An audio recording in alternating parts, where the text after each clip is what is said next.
Bom dia, meus queridos e amados irmãos em todo o Brasil, também os meus queridos e amados irmãos que estiverem assistindo meu vídeo em qualquer um outro país.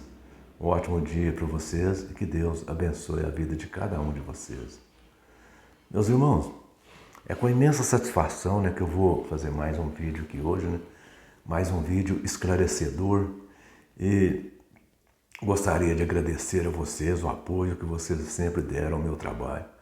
Pedir para vocês continuarem aí, me ajudando, dando uma força para mim aí, dando uma força para mim, me ajudando aí a levar meu trabalho mais para frente, assistindo meus vídeos, dando um joinha, enviando aí para os seus amigos, e se inscrevendo no meu canal também, se você desejar, E eu agradeço muito.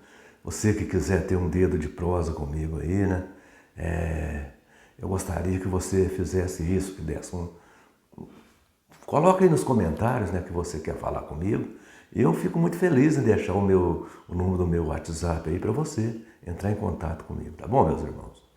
E estou muito feliz, estou passando por um momento difícil na minha vida, mas graças a Deus estou muito bem. Estou aqui com um catéter aqui no pescoço, que eu vou iniciar uma quimioterapia, mas graças a Deus está tudo correndo às mil maravilhas, está tudo correndo muito bem, estou sendo muito bem tratado e graças a Deus. Até quero mandar aqui um abraço para uma irmãzinha, que fiquei conhecendo, uma enfermeira lá no Hospital Mater Dei, lá em Belo Horizonte, no dia de ontem, até eu me esqueci o nome dela, eu pisei na bola com ela aqui, me esqueci o nome dela. Ela falou que daqui para frente agora ela vai assistir todos os meus vídeos. Fiquei muito feliz dessa irmãzinha, essa enfermeira lá, a atenção que ela deu para mim lá no Hospital Mater Dei. E eu estou muito feliz, estou fazendo um tratamento e tanto, graças a Deus, muito breve eu estarei curado, desse probleminha que eu estou passando aqui, que isso para Deus não é nada. Graças ao nosso eterno Pai Celestial e seu amado Filho, o Rei dos Reis, nosso Senhor Jesus Cristo, esse probleminha que eu estou passando não vai ser nada, isso não é nada. Então, meus irmãos, hoje eu quero falar um pouquinho a respeito de grupos religiosos que usam a Bíblia para os seus interesses próprios. Existem grupos religiosos que usam a Bíblia não é para evangelizar ninguém, não é para ensinar ninguém, usa pelos seus interesses próprios. É o caso do corpo governante das Testemunhas de Jeová. Eles usam a Bíblia como seja um manual de instrução para eles dominarem sobre as testemunhas de Jeová. Eles não usam a Bíblia para ensinar ninguém, o negócio deles é dominar. Então a Bíblia é para eles. Eles procuram aqueles textos ali que eles possam interpretar eles de forma errada ou até mesmo de adulterar aqueles textos, para mandar para as testemunhas de Jeová. Bom, um texto muito usado por eles para dominar sobre as testemunhas de Jeová são os textos de Mateus, capítulo 10, versículos 34 a 37. Eles usam esses textos para fazer com que as testemunhas de Jeová obedeçam eles, para trazer as testemunhas de Jeová na chincha, na rédea. Ali no texto, Jesus disse assim, olha aqui, Jesus disse assim, não penseis que vim trazer paz à terra, mas vim trazer a espada. Pois vim causar divisão entre o homem e seu pai, entre a filha e sua mãe, entre a nora e sua sogra. Assim, os maiores inimigos do homem são pessoas da própria família. Quem amar mais o pai, a sua mãe, do que eu, não é digno de mim. E quem amar o filho ou a filha mais do que a mim, não é digno de mim. Então, viram, meus irmãos, eles utilizam esse texto aqui para fazer com que, se o pai não quiser seguir as regras deles mais, o filho abandona o pai. Se um filho não quiser mais seguir a regra deles, eles abandonam, o pai tem que abandonar o filho. Então, eles usam isso para defender os interesses próprios deles. Veja, a palavra-chave aqui, a palavra-chave nesse texto para nós interpretar aqui, é a palavra divisão. Jesus disse que veio causar divisão, ou seja, ele veio trazer a espada divide. Então Jesus ele veio causar divisão em sentido religioso. Olha, em uma casa, uma família, ela pode ser dividida em sentido religioso, mas não tem que necessariamente ser inimigos dos outros. Uma casa pode um ser evangélico, outro ser católico, outro ser maçom, outro ser espírita, mas pode cada um respeitar a fé um do outro. Por que não? Por que não pode respeitar a fé um do outro? Olha, nesse caso, em uma casa, a família pode ser toda dividida em sentido religioso, mas não precisa sentir ódio. Não precisa odiar um ao outro por causa disso, não. Pode ser todo dividido. Pode ser todo dividido e pode respeitar a fé uns dos outros. Olha, se ser dividido em sentido religioso fosse motivo para odiar, para um mandar o outro embora de casa, então eu mais a minha esposa não tinha como estar junto. Não tinha como estar junto. Olha aqui, eu sou evangélico. Eu sou evangélico, não nego para ninguém. Fui testemunha de Jeová durante 34 anos, mas hoje eu sou evangélico. Sou evangélico e a minha esposa é católica. A minha esposa é católica. E eu respeito a fé da minha esposa. A minha esposa respeita a minha fé. A minha esposa tem as imagens dela, tem aqui algumas... Ela não é daquelas católicas exageradas em imagens, né? Ela tem umas poucas imagens. Olha aqui, ó. Aqui eu estou de frente a duas imagens dela aqui, ó. Duas imagens de santo dela. E eu respeito, é um direito dela. Ela acredita, o que eu posso fazer? Eu sei que biblicamente essas imagens não estão certas. Mas ela acredita. Ela acredita e eu tenho a obrigação de respeitar a crença dela. Eu, por exemplo, eu sou evangélico. Ela não acredita na minha fé, mas ela respeita a minha fé. E tem uma coisa, ainda faz mais ainda. Quando eu vou fazer uma pregação lá na igreja, eu falo com ela: ô meu amor, hoje eu vou fazer uma pregação, você está disposta aí comigo lá? Se ela estiver disposta, ela fala: tá, tudo bem, eu vou com você. Se ela não tiver, ela fala: não, hoje eu não estou afim, não. Tudo bem, eu respeito. Então a gente se respeita um ao outro. Bom, se ser dividido em sentido religioso fosse motivo para separação, então mais ela, né? A gente já estava separado há muito tempo. Então não tem nada a ver, gente. Ser dividido em sentido religioso não é um odiar o outro, não é um mandar o outro embora de casa, não é pai mandar o filho embora de casa, filho odiar pai, não é marido mandar a esposa embora de casa, não é esposa mandar marido embora de casa, não. Olha, meus Deus. Olha, quando Jesus disse que eu vim trazer a divisão, foi isso que Jesus quis dizer. Que um na casa ia acreditar nele e o outro não ia. Foi isso que Jesus quis dizer.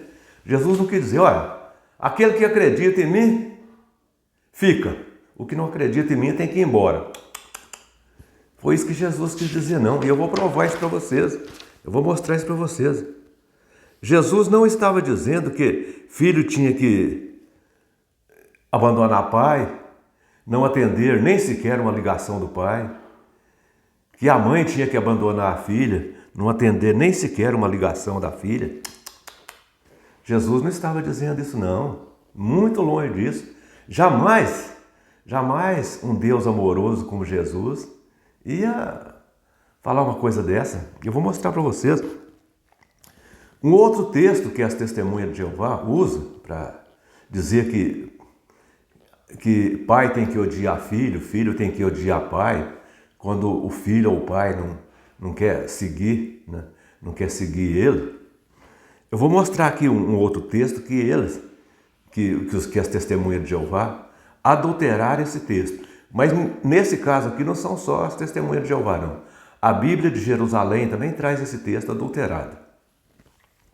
É o texto de Lucas capítulo 14, versículo 26. Lucas 14, 26.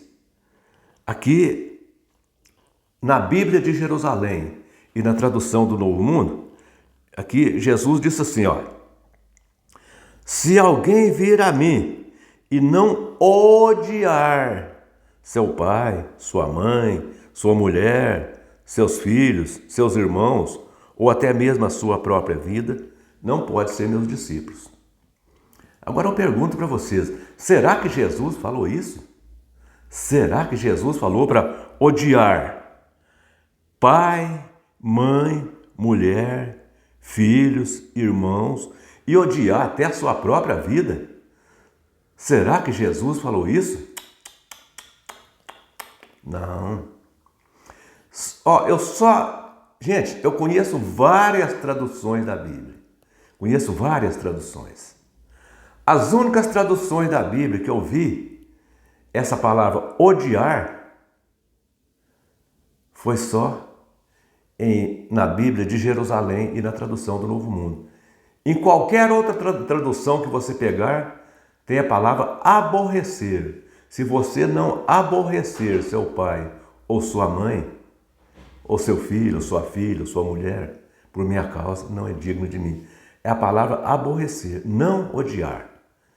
Então, mas na tradução do Novo Mundo e na Bíblia de Jerusalém, traz a palavra odiar. Então, meus irmãos, eu posso garantir para vocês que nesse texto não existe essa palavra odiar. Essa palavra odiar, ela foi uma palavra plantada por duas traduções da Bíblia, pela a tradução do Novo Mundo, a TNM, das Testemunhas de Jeová, e pela Bíblia de Jerusalém. E eu vou mostrar para vocês que Jesus não mandou odiar ninguém. Eu vou provar isso para vocês com A mais B. Eu vou usar uma regra de interpretação que a gente aprende na faculdade de teologia. Uma regra que chama regra do texto paralelo. Essa regra a gente aprende lá. Para quem faz faculdade de teologia, né? Aprende a interpretar a palavra de Deus. Quando tem um texto que você está em dúvida com ele, você vai usar outro texto que vai comprovar que aquele texto está errado. E eu vou usar aqui o texto paralelo que vai deixar claro que esse texto de Lucas, capítulo 14, versículo 26, ele está na tradução do Novo Mundo. E na Bíblia de Jerusalém, ele está errado. Essa palavra odiar, não existe ela nesse texto. Eu vou provar para vocês aqui que não existe. Eu vou usar aqui o texto paralelo, que é Mateus, capítulo 5, versículos 43 a 44. 43 e 44. Aqui Jesus vai deixar claro que Jesus não mandou odiar ninguém. Preste atenção no texto aqui, ó. Aqui Jesus disse assim, ó. Olha as palavras de Jesus aqui. Jesus disse, olha, ouviste o que foi dito no Antigo Testamento. Ouviste o que foi dito. Amarás o teu próximo e odiarás o teu inimigo. Eu, Jesus, vos digo, amai os vossos inimigos e orai pelos que vos perseguem. Então viram, meus irmãos? Viram o que Jesus disse? Ó, ouviste o que foi dito lá no Antigo Testamento. Amarás o teu próximo e odiarás o teu inimigo. Mas eu, Jesus, vos digo, amai os vossos inimigos e orai pelos que vos perseguem. Agora, uma pessoa que fala umas palavras tão bonitas assim, mandando amar os inimigos e orar por aqueles que perseguem eles, vai mandar alguém odiar pai, odiar mãe, odiar filhos, odiar a esposa, odiar irmão. Não, Jesus não falou isso não.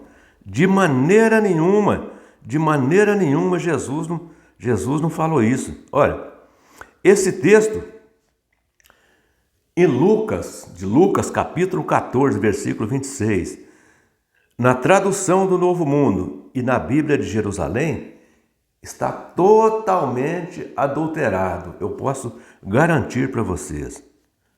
Vocês concordam comigo ou não? Viram, meus irmãos? Jesus disse que temos que amar os nossos inimigos e orar por aqueles que nos perseguem.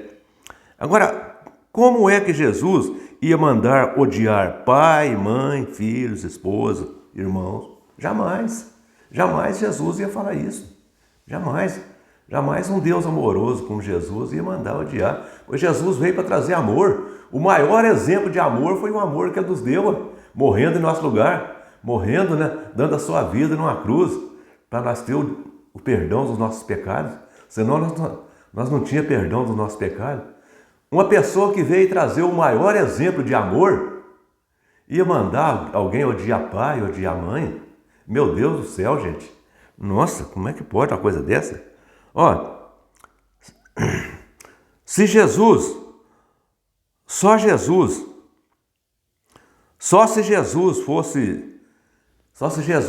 como aqueles nove senhores, chamados de corpo governante, que aqueles 9 senhores, aqueles ali não têm amor a ninguém, não. Aqueles 9 senhores ali, aqueles ali só amam eles mesmos e a família deles. Eles não amam ninguém, não. Aqueles ali só amam eles e a família. Então, meus irmãos testemunhos de Jeová, não odeia seus parentes por isso, não. Ama seus parentes, ama seus filhos. Ô filhos, ama seu pai, sua mãe, ama os irmãos. Não odeia ninguém por causa disso, não. Ó, siga o exemplo de Jesus Cristo, que foi o maior exemplo de amor. Jesus estava lá no céu tranquilo, esvaziou-se lá de cima, desceu aqui para a terra, se fez carne, morreu numa morte mais penosa, a morte mais dolorida, para que nós pudéssemos ter perdão dos nossos pecados, para que nós pudéssemos falar com Deus abertamente, como nós falamos hoje, em nome dele, em nome de Jesus. Gente, faça como Jesus fez, dá um exemplo de amor, ama seu pai, sua mãe, chega perto do seu pai, beija seu irmão, beija sua irmã, beija seus filhos, beija seus netos. Não abandone não, gente, não abandone não. Não faça como esses senhores estão mandando vocês fazer, não. Olha, meus irmãos, o maior exemplo de amor é o do nosso Pai Celestial, enviando seu Filho ao mundo, o Rei dos Reis, Senhor dos Senhores, e o nosso Rei dos Reis aceitou, o nosso Rei dos Reis se entregou para morrer por nós aqui. Isso foi o maior exemplo de amor. Então, quem deu o maior exemplo de amor ia mandar que nós, humanos, odiasse alguém? Pois ele veio trazer o exemplo de amor para nós. Olha, eu vou mostrar para eles como é que amam, para ver se eles amam pelo menos um pouquinho, para ver se eles pelo menos amam um pouquinho do amor que eu vou demonstrar por eles. Ver se eles pelo menos aproximam um pouquinho do amor que eu vou demonstrar por eles. Agora, Jesus ia mandar odiar alguém? Não, meus irmãos. Jesus não mandou odiar ninguém, não. Faça isso não. Vamos amar os nossos irmãos. Você que está aqui, de repente você fica sabendo de um irmão que esteja passando por necessidade, onde quer que seja. Você sabe de um irmão que está passando necessidade e você tem condições de fazer, você tem condições de ajudar aquele irmão ou com dinheiro, ou com alguma coisa. Ama aquele irmão, manda para ele ali, ajuda ele. Não importa onde que ele mora, não importa o país que ele mora, a nacionalidade dele, não importa o estado, a cidade, não. Se você tem condições, ajuda. Vamos amar os nossos irmãos. Não vamos fazer como esses 9 senhores aí, Esses 9 senhores chamados de corpo governante, que só quer para eles, que falou até para a gente não ajudar, não, para as testemunhas de Jeová, não ajudaram os irmãos do Rio Grande do Sul que estavam passando por dificuldade com aquelas enchentes, para, em vez de ajudar os irmãos, mandar o dinheiro para eles. Não faça como esses senhores, não. Faça como Jesus. Aprenda o exemplo de Jesus e não dos irmãos de Jesus, porque esses 9 aí que se diz que são irmãos de Jesus, eles não parecem com o irmão deles, não, porque o irmão deles ama, e eles não amam ninguém, não.